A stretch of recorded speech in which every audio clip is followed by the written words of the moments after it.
And this administration today, here and now, declares unconditional war on poverty in America. And I urge this Congress and all Americans to join with me in that effort. It will not be a short or easy struggle. No single weapon or strategy will suffice. But we shall not rest until that war is won. When we think about community action, we know that poverty was first being addressed in 1963 with the North Carolina Fund that would eventually give birth later, its model to the National Community Action Network, with community action agencies being the vehicle for anti-poverty work across our nation. North Carolina was experiencing astronomical poverty, and Governor Sanford knew that he had to do something about it. He wanted to do something about it. And so he formed a team. They were the North Carolina Fund, and with leaders and funding from Z. Smith Reynolds and the Ford Foundation and some other organizations. They had volunteers going out reading to children, working in local communities, providing programs for seniors, nutrition, you name it. But really, it was the work that was being done here that caught the attention of President Johnson. So Sergeant Shriver was John Kennedy's brother-in-law, and when they were looking at really ramping up the war on poverty with Lyndon Johnson, he brought Sergeant Shriver in and said, "Okay, I need you to, develop the whole, this whole community action concept." And so, Sergeant Shriver did that, and he, developed. Him and others, Ed Ziegler and folks like that, developed Head Start, community action, all the main programs that were there at the beginning. And Sergeant Shriver was the first director of the Office of Economic Opportunity. He basically, him and some other folks in Washington, when Johnson gave him the chance, they developed these programs in ways that were going to help people get out of poverty. Saturday, May 13th. 1967. To this valley, one of North Carolina's most distinguished citizens has come with a friend from Washington to witness what his hill country neighbors have accomplished. In less than 2 years, through this new idea of community action, they have built a water system, begun a handcraft industry, and changed the pattern of education for themselves and their children.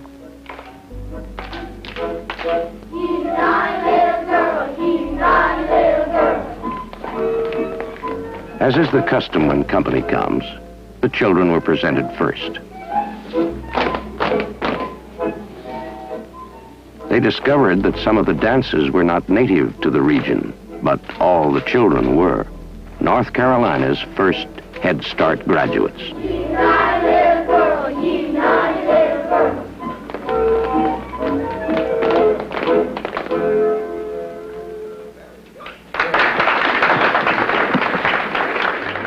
Once Nixon became president, and we got a Republican governor in North Carolina too, Jim Holshouser, and Jim Holshouser had it in his mind that he could somehow or other shut down the community action agencies or stop the funding from coming into, to run them.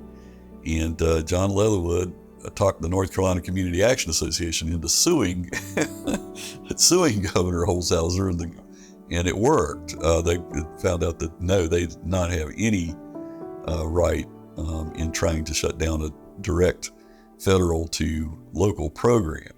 And so the lawsuit worked, and Holshouser had to back off. I think when I took over the agency, we only had Head Start and Community Action. And then we built up from there with manpower programs, housing programs.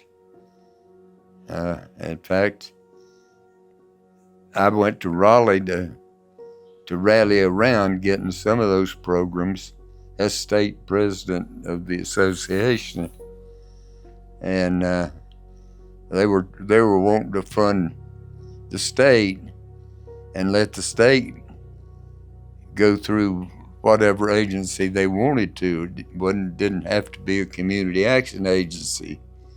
And the governor at that time supported that position, but we felt like it was our money because it was coming from Atlanta through OEO at that time. So we got all that pretty well settled to the satisfaction of everybody. And we didn't lose any money as community action agencies. The American people now want us to act, and not in half measures. They demand, and they've earned, a full and comprehensive effort to clean up our economic mess. Because of the extent of our economy's sickness, we know that the cure will not come quickly, and that even with our package, progress will come in inches and feet, not in miles. But to fail to act will delay even longer and more painfully the cure which must come. And that cure begins with the federal budget. And the budgetary actions taken by the Congress over the next few days will determine how we respond to the message of last November 4th. That message was very simple. Our government is too big and it spends too much.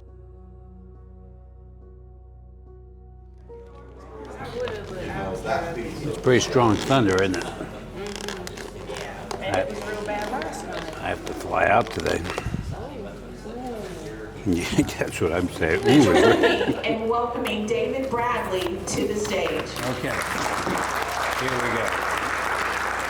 I've been involved since about 2 days after Ronald Reagan was elected in 1980 on behalf of the preserving the Community Action Network. I had met Sarge Shriver in 1975 and 76 when he ran for president. He became somebody important in my life, a mentor, someone that I really admired. And so the opportunity to carry on the Shriver legacy is important to me. So the Community Services Block Grant is a program I conceived of and wrote in 1981. I thought of it in 4 days, or thought of it and then wrote it and in 4 days and 4 nights. Don't want to ever repeat that exercise again, but it was had an opening. I knew that the Reagan Revolution was real. Republicans that rode on Reagan's coattails in 1980 controlled the Senate, and we had Republicans and conservative Democrats who sided with Reagan controlling the House. So I lost the federal-local relationship that we had enjoyed since 1964. And in the House and the Senate wouldn't support business as usual, the status quo. So I presented another alternative. David Bradley, yeah, he helped us a lot. He was a personal friend of mine. I got him hired. We had a small group that was funded basically through all the agencies, and David applied for the job, and of course we voted for him, and the majority of us did. And David was really a close friend of mine. He's been here, and I've been to his home in Maryland. So we hit it off right off the bat. Every time I come down to North Carolina, I leave energized. You think, Bradley, you probably say that everywhere you go. No, I don't. The wholesomeness, the goodness, the commitment of the agencies down here comes across in all my encounters, all my discussions. You just feel it down here. Just what a wonderful group of committed individuals committed to address poverty in North Carolina. And this, the roots of community action go back to Governor Terry Sanford on the North Carolina Fund in 1963 and 64. So there's a long, long history down here of doing good things successfully. We read one day, we hold these truths to be self-evident, that all men are created equal, that they are endowed by their Creator with certain inalienable rights, that among these are life, liberty, and the pursuit of happiness. But if a man doesn't have a job or an income, he has neither life nor liberty and the possibility for the pursuit of happiness. He merely exists. I remember, and what I remember is the warmness of Miss Scott, who was my teacher, and the hugs of Miss Buttercup, who was the teacher's assistant, because I cried every day for a long time until I met friends and realized that I was in a safe space. So for many of us, this work is about full circle work. Any leader who drives and leads a community action agency, they're on a mission. And we often say that you cannot fake it to make it in community action. I believe one of the leaders, Brian Duncan, told me a long time ago, and I've been around about 20 years, when you drink the Kool-Aid, something happens. And so many of us have drank the Kool-Aid, and the community action Kool-Aid that drives us so that regardless of where we are, what we're doing, we think about how we can help people and how we can change lives. Here's a picture too, former Senator Ed Jones with Marie Watson and 2 other executive directors. I started here in 1979. Came here for one day to type a list for LIHEAP. They liked the way I typed. They told me to come back the next day and the next day. And afterwards, they asked me, did I want to be the crisis assistant? And I worked for the crisis program for a little while. Then they said, would you want to be the receptionist? And I went upstairs and worked for the receptionist. We were in an old school building next door. After that, I was the executive secretary, and my director was in a car crash. He was the mayor of Clayton, and James Bailey. He died, and the board asked me would I take over in 1980. This has been a good journey. I've seen a whole lot of things change over the years. This is a picture when we went to Congress to visit Congressman Lancaster. He used to invite a few people in. As a matter of fact, one of his aides was my supervisor. And she got it together where we all went from Johnston County to meet with Congressman Lancaster. Wow. I've been several times to sit and talk with some of the congressmen and the representatives so they'll know what we need in the community and what we're doing. So they can make a change. When they're going out there to vote, they can make a change on our behalf if they know something about us. It was the North Carolina Community Action Association. Mm-hmm. And I was president 16 years. So you were the first president? Yeah. Oh, wow. But nobody wanted to take the responsibility, so I ended up having to rewrite the bylaws to let me serve again. And I specifically limited it to 2 terms to try to get somebody else to come in, and nobody would do it. So I ended up having to rewrite the bylaws to extend, the time you could serve. It was a mess. I don't know how active it is now, but we really had a hard time to get it operating and doing the things that collectively we could do a whole lot easier than one agency could do as far as Raleigh and Washington were concerned, and Atlanta. We had to deal with all of them.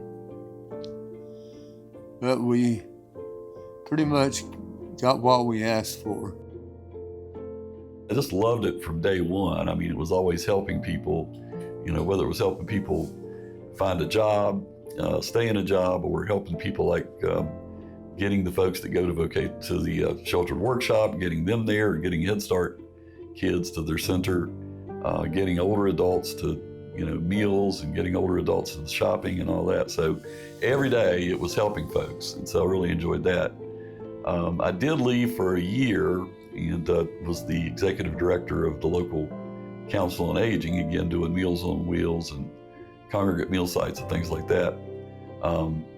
But then John Leatherwood, he retired, and they interviewed, well, they didn't interview, 50 people applied to be the next executive director, and they hired me. And so I came back to WNC Source, WCCA in 1998, and I've been here as the CEO ever since.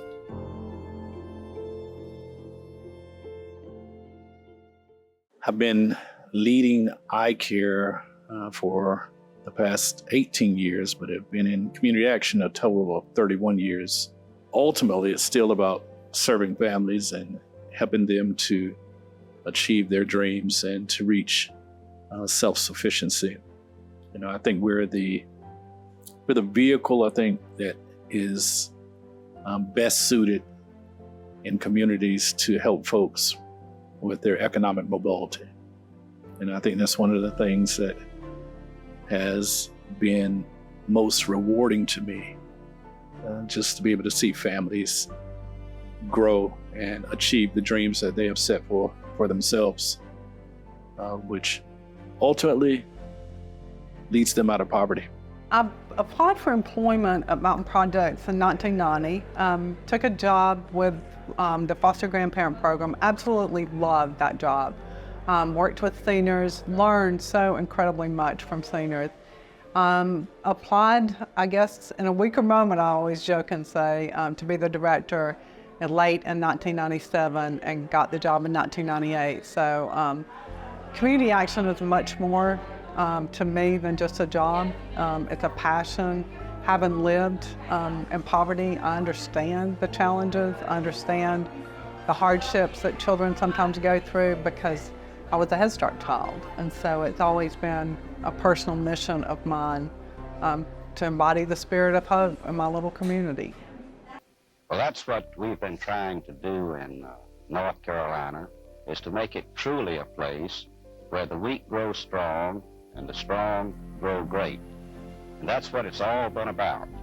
And that's what everything that we've done in government in the past 4 years has been measured against. Can we make North Carolina the kind of a community where all the people can have their best chance to grow strong and then to grow still stronger and to greatness? And everything we've done, you measured against that ideal, and that hope, and that challenge, and you'll find that we have tried to follow that light.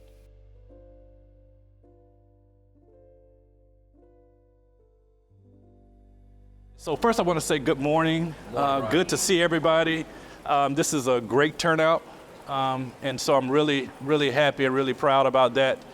It's been a couple of years, I think, since we have gathered down here at the state legislature. And this is something that we're going to continue to do because it's important. It's not important so that we get money necessarily. It's important so that we are visible and people understand and continue to understand the work that we do in communities and the families that we serve. And, we're here on behalf of families, and that's something that I think is important. Sometimes when we come to the state legislature, they think you're coming to protect your job. and we have to be careful not to communicate that message. We want to talk about families. We will follow you after you go in and educate. The North Carolina Community Action Association will do an ask. So after you educate, we're going to leave a flyer and we're going to do an ask. But we're just so excited. Again, thank you, Brian, and the leadership of our board of directors for all that they do. But most importantly, thank you for what you do. Go in and talk about what you do every day and the people sitting on the other side of that table that you see with multiple issues, not just one. And also, I want to say thank you. Our board is incredible, but I also want to do a special thank you to Chuck today, who is the silent storm. Step out here a second, because look, wait. Look, I want all of y'all to give Chuck a huge round of applause, because he does a lot of work behind the scenes. You know, he's not one of those folk with a whole lot of fanfare, and he wants me to shut up now, so I will. But thank you. Do what you do every day. We're excited. Are you excited? This is something to get excited. Are you pumped up about helping people? That's what you do every day. Let's go get them. Let's tell them what you do. That's what this is about.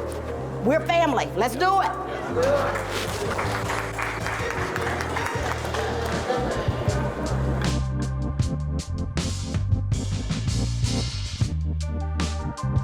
This is where we let our elected officials know what the needs are, and it could just be building that relationship, inviting them to come out to a classroom to read or to come to a men's summit and just experience what we see on a daily basis. And in turn, they will understand the resources that are needed to create more programs that will help individuals and families to reach self-sufficiency, or increasing the thresholds of the resources that we currently have so that we can meet the demand of the community. So days like this, where we are building relationship with our elected officials, so that our voices can be heard. We are the voice for the voiceless, and they are the funders. They are the ones who go in, and we hope that while we build relationships, they go in these meetings and advocate on our behalf on what community action does and what we stand for, and that's ending poverty. It's important for everyone in the agency to be here and to experience and to build relationships, not only with the elected officials, but with just about everybody in this building, because everyone needs to know what community action does.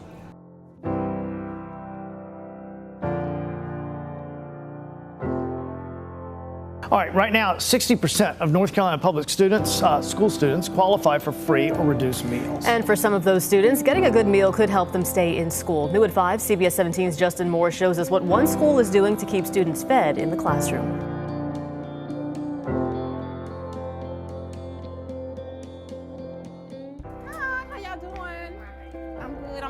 School social worker. I want y'all to walk in and see our new school pantry. Come on, come on.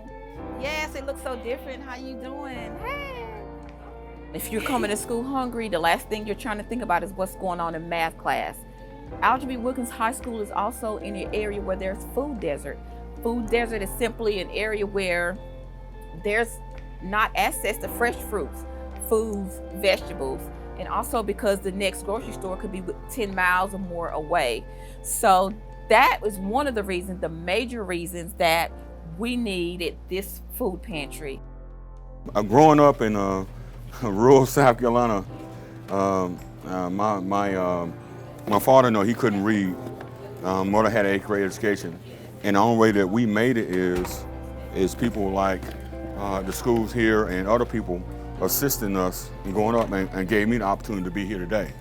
It's important because when we look at food insecurity in our 7 counties, it's one of the highest in the nation as far as Feed America food banks. And when you look at the Feed America food banks within the state of North Carolina, our area has the highest child food insecurity of like 27.7% of food insecure kids. And so in doing this, you give an opportunity to kids to come and shop for themselves and be able to get food on a regular basis.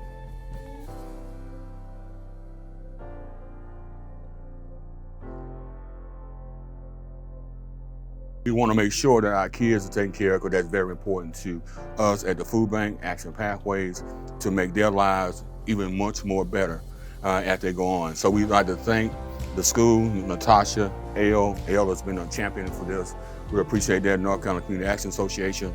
The Zetas and bringing the stuff the other day here, they were so excited to bring some body wash, and that's a great thing. So we thank you all, and we appreciate everything that you do. This food pantry will allow them a chance to come in, get what they need, and not only do we have food, but we also provide them with uniforms, book bags, school supplies, and we also have toiletries. Anything that they can walk in Walmart and get, we pretty much have here in this pantry. We want to be able to take that barrier from our students, and that's what we're all about here at Algebra Wilkins High School.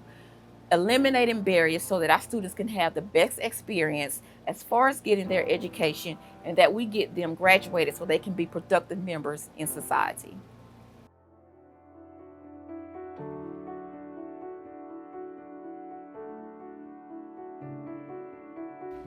Beyond this great chamber, out yonder in 50 states, are the people that we serve.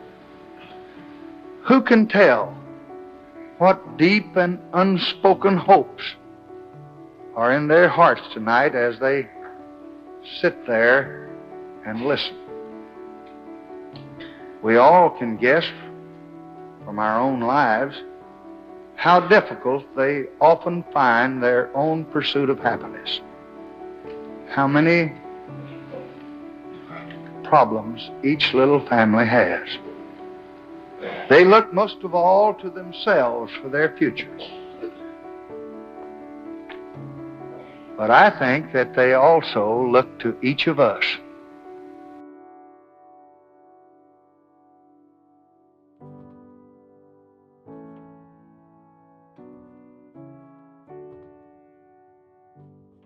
Well, when community action, when we serve a person and we make a change in their life, I don't think that this is a job. I think this is a mission.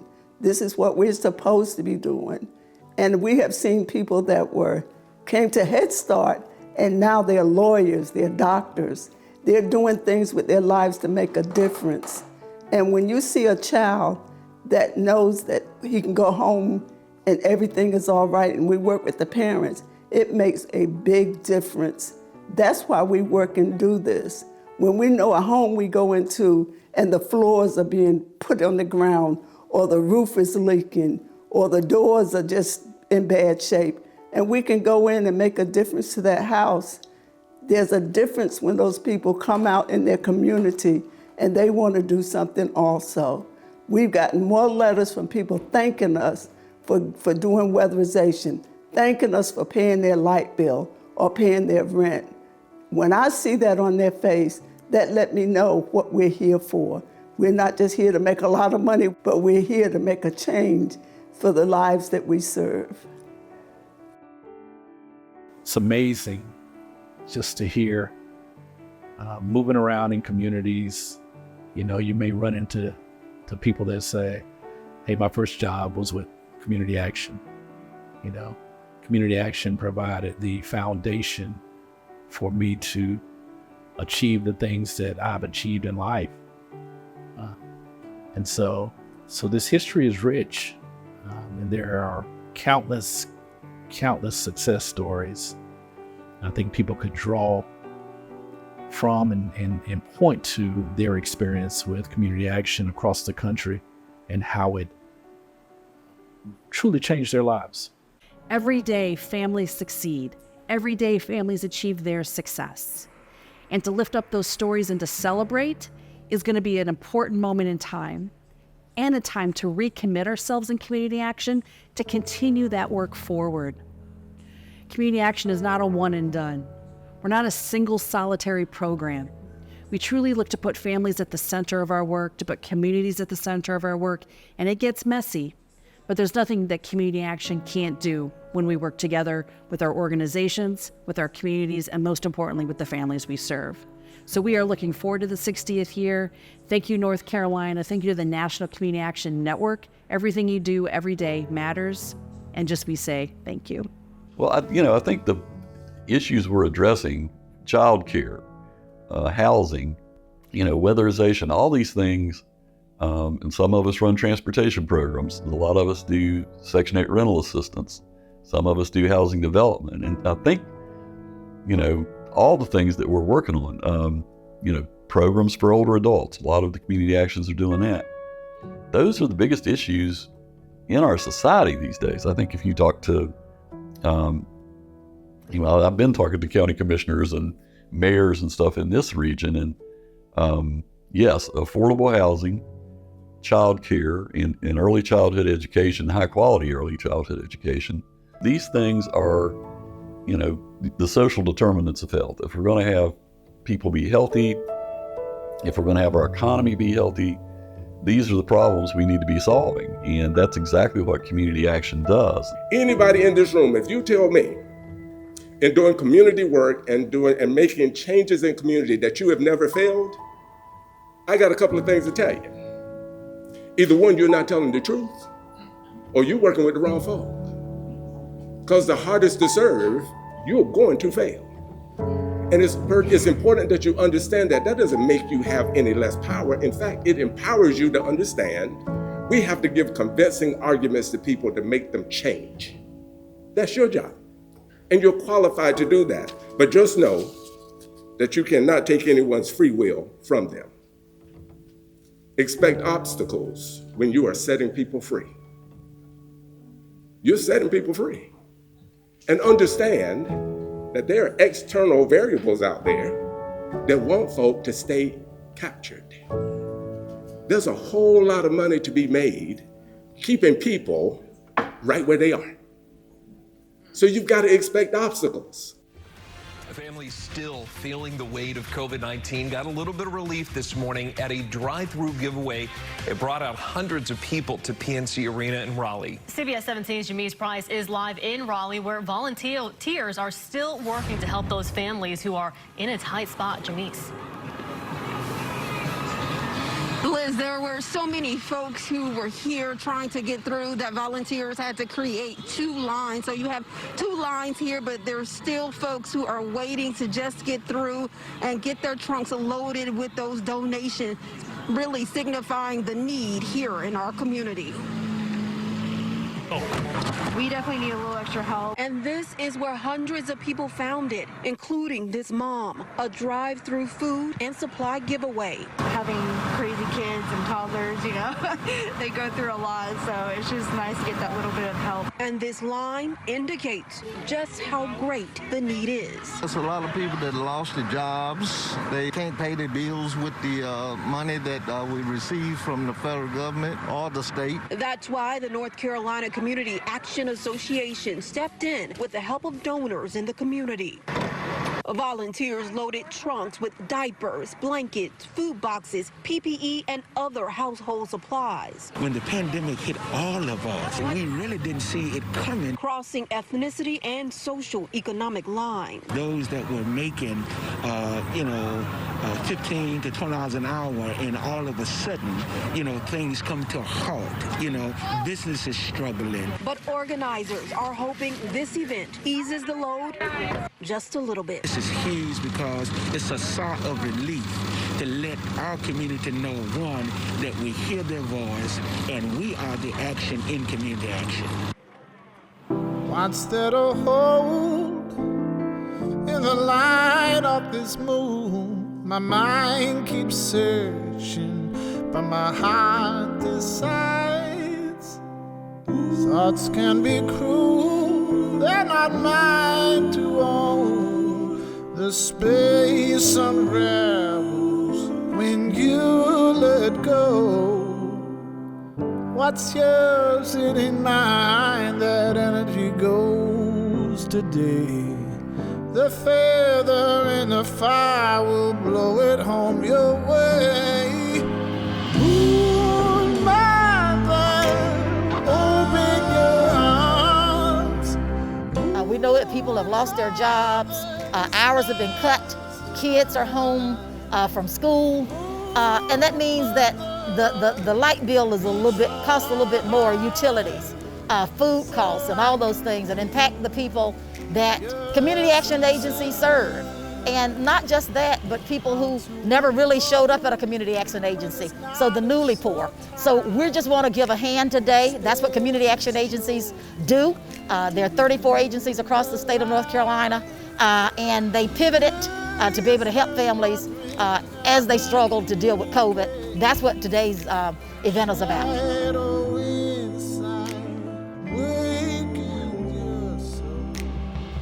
What's mine is lost to time, our home is in the space. The bird who walks the line, just use those wings and rise. Moon mother, open your eyes. Moon mother, this magic's just begun. Moon mother, reach for my heart, so I can feel its essence of me. Time to wake up. A lot of people are still hurting. There are a lot of people are still struggling with COVID-19. And so we're just super excited to be able to help them in this moment. And again, we are just so elated. We have 13 county presidents, and in those counties in Northeast North Carolina, of course, they have been impacted as a result of this event. We've had overwhelming support from vendors, support from elected officials, support from EIC board members, support from staff members, support from the state office.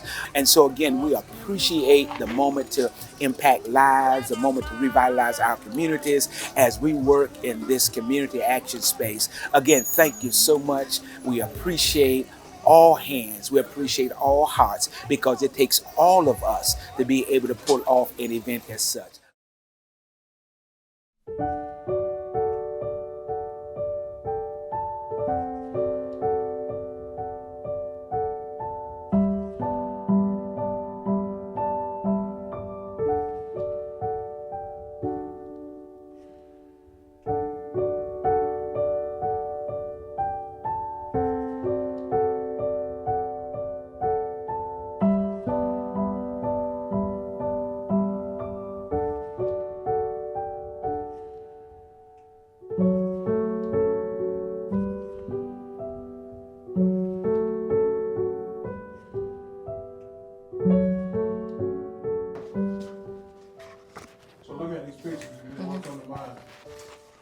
You know, it's all of the years and all of the work. And that was Reginald Spade when he dressed up as he came lit up. But, you know, it's all of the years, and it reminds us of all of the work. And also not only that, but the leadership and the compassion and the dedication, you know, the commitment and the lives that have just contributed to this, the collective work. Because our work is about collective impact. It's not about what any one agency does, but it's about what we do together to serve the citizens of North Carolina. And with the emphasis on underrepresented and low-income individuals, but really it's about our work. As our promise says, it's about changing the entire community, and that's what our work does. My first recollection of Mountain Projects goes back to about 1985. I had married a young man right out of high school, the first one that I remember other than my daddy that ever told me I was pretty. I'd taken a job in a sewing plant across the hill in Jackson County, and I'd given birth to a daughter and was heavily pregnant with my son. We were the working poor. My husband was a mechanic. I had no leave to pay for the time that I would be out of work having my son, and I was stressed beyond belief. I came across an ad in the local paper for a program that Mountain Projects had that offered to help families have gardens. You applied, and if you qualified, you received a voucher, you went to the local hardware store, and you got seeds and other things that you might need to plant that garden. I never saw that program again at Mountain Projects. But that program was not the reason God saw fit to have me there. While I was there, I saw that it was application time for Head Start. Now, I'd heard of Head Start, but I didn't have a huge amount of information. And with the encouragement of the people that saw me there, I enrolled my daughter, and a few years later, my son. In the midst of that turmoil, that time, there were jobs that were worked and jobs that were lost, homes that were rented and lost, family relationships that were strengthened and lost, and there was that season of chaos where my husband decided he no longer wanted to be married to me. In that despair, thinking that homelessness was imminent, I reached out to the HUD program and applied, only to be told that the wait list was long and in fact closed the day after I put my name on that list. There was a short reprieve in my marriage for a very difficult year before my husband left me again on Mother's Day. Yes, that irony is not lost on me. At that time, I was thrown into the most depressing, overwhelming time of my life. I was hopeless, drowning in a dark pit that I could find no way to escape. Then, in what clearly was the miraculous hand of God, I got a phone call that next week that my name was up on that list. That was the beginning of a slow crawl out of circumstances which, without the help of Mountain Projects, would have been my undoing. Over the next few years, I not only had to overcome a financial sinkhole I found myself in, but depression, self-doubt, and numerous setbacks. The folks at Mountain Projects were there for me every step of the way. I think I became their project. I went to Haywood Community College and UNCA, and over with every degree, every step forward, I felt like I was knocked back. I applied for a job at a different agency which was not associated with Mountain Projects, but that I had received services from. I showed up at that interview at that agency with my best face on. I was riding a wave of confidence and enthusiasm from having just graduated. I was in a borrowed dress with makeup and a binder full of recommendation letters and resumes.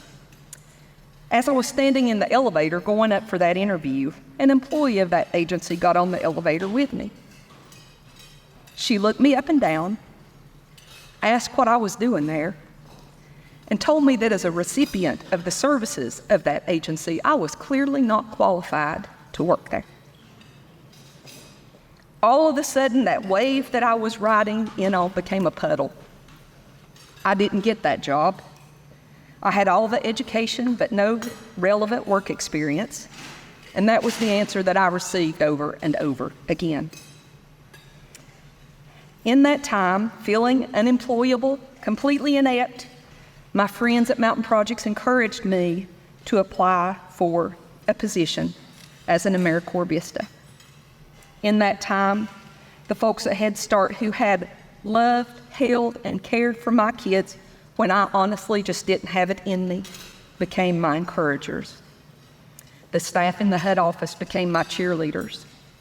There were no job offers on the horizon despite many applications until I applied for that Vista position. I spent 1 year working at the Haywood County Literacy Council, and at the end of that year, I was encouraged by my dear friend Patsy to apply for the Vista leader position. And I have to admit that that time I had never been encouraged to be in any role associated with the term leader. The concept was completely foreign to me, but I took a chance and I applied. Words cannot express the change in my outlook that came because these amazing people had faith in me. Because of the confidence that job instilled in me, being trusted as a leader, I could move forward. Shackles of self-doubt began to fall off. Patsy recently told me that she remembered the conversation somewhere in that year as a Vista leader, that I sat down with her to let her know that I was thinking about law school. I had come to the conclusion at that point that there was no long-term employment on the horizon, and that there's nothing like a good divorce to make you want to be an attorney. While I don't remember that conversation exactly, I do know that for me to dream, to hope, and then to be willing to share that dream when so many others had been dashed before, shows exactly what I thought of Patsy and how I sought her advice. I applied to law school, and as a part of that application, I had to write essays. One of the topics of what I had done to prepare myself for law school. All I knew to say was that I was smart enough to know that I had no clue what I was doing. My father had finished the 5th grade. My mother had finished the 7th. They were beyond proud that all 10 of their children had completed high school. I was the first in my family to graduate from college, and I still hadn't found a job. So my response came down to these three things. I had canned my tomatoes. You can always feed a family with just a little if you have enough canned tomatoes. My children had learned how to do their own laundry because, in fact, we were going to law school as a team, not just as mom doing all the work. And I knew who to reach out in my times of need for help or encouragement, and that was my friends at Mountain Projects. That last summer before we went down the mountain to Chapel Hill in the fall, my Angela, that sweet young little thing that I originally had enrolled in Head Start, had the opportunity to spend her summer in a work youth program with Mountain Projects. And at 14 years old, she got all the love and encouragement at Mountain Projects that I had received. My friends at Mountain Projects saw me off to law school at Chapel Hill with genuine love and encouragement. I continued to receive HUD assistance because it was against the rules for anybody in the first year of law school to work. But that was not the amazing part. The amazing part was the phone calls, the cards, and the letters that all my cheerleaders had for me. Now the faces have changed. The folks that were there for me have moved on. And now with one more retirement in the next year, the folks that made my success possible will no longer be working at Mountain Projects. There was never before and will never be another Patsy Davis. God broke the mold when he made her.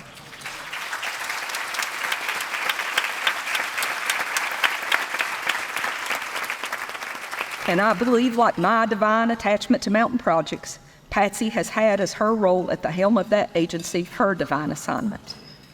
And I know that with the years of her leadership, the heart of that agency, that determination which threw out the lifeline when I was drowning, held my head up when I was downtrodden, and hugged my children when my hands were full, remains the same. So can you see the miracle now, looking back over the past 40 years? That this love and continuous support gave me the opportunity to turn every difficulty, every burden, every hurdle into a chance to see promise in the world, to see the hand of God in the actions of people with a servant's heart. Those lessons I learned from being associated with Mountain Projects go with me into the courtroom every single day. I know exactly how important it is to give hope to the hopeless, encouragement to the less fortunate, and uplift the fallen while still needing to hold each accountable for his own actions. So I say to each of you who sacrifice in your service every day what I was told so many times: keep your chin up. Your efforts, your kindness, the grace you offer in ways that you may never understand or see make a difference. Stay in the fight, stay true to the mission, and remember that every person you see every day may well just be your miracle in the making. Thank you. It is my hope that the war on poverty ends. I want it to be absolutely extinct, that we don't even use the term poverty any longer. I believe we can do it. When I think about the network in North Carolina and the work that we are doing, I believe that we can do it. If we don't totally eliminate poverty, then I know that we will put a sustainable dent in the war on poverty. Happy anniversary, Community Action. You've done a good job. Your work is not in vain. There was a quote I read and I changed it around to where it says, if you grow up in poverty, dysfunction, discrimination, you take bricks people throw at you to build a strong foundation, knowing God is your architect, okay? And I truly believe that. Really is about being the person that you really needed in your life. It's about, giving that hand up in leadership, but to the next person, to let them know and encourage them to do it, because we need leaders and we need people who believe in this work, and where it's not a job, but it's a mission. And so, we just want to be able to say that we passed it off to leaders who don't see this as a job, but see it as a mission to help people and to change lives, but to grow future leaders for tomorrow. That's what it's about. Recognize that 60 years is worth celebrating. We've done well. But the road ahead, whether you're here from 40 years working in community action for 2 years working in community action in 1 year, the road ahead is going to be as exciting as any time in the history of this program. But there's one difference. If ever there was a time that America needed us, that Congress needed us, that the public discourse needs us, it's now. We are the good guys. We do make America better, and we're committed, as strong as ever, if not more so, to winning this war on poverty. The promise of community action is to change people's lives, embody the spirit of hope, improve communities, and make America a better place to live. We care about the entire community, and we are dedicated to helping people help themselves and each other. We have kept this promise for the last 60 years, and we will continue in our mission until the war on poverty is won. I think the people are more involved. Before we told them what to do, and now I think they're telling us what they want. Yeah. I think that's the most important thing accomplished, is for people to know they got a voice.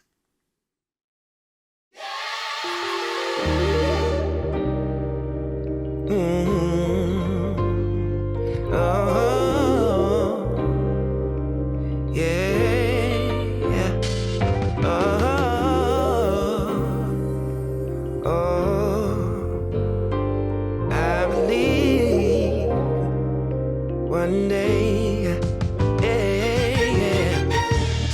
I believe in the future. I believe in the past. I believe what you truly desire, you can bring to pass. All you need is a focus and a story to hold, and the faith that you can achieve what's inside your soul. Someday we'll make it on by. Other days we only can try. Either way, no matter what people say, either way, we're gonna get. Someday we'll make it on by. Someday. Other days we only can try. Either way, no matter what people say, either way, we're gonna get better. Know that you can make it. Hold it tight, cause they will try to take it. Keep it close, cause they will try to shake it. But whatever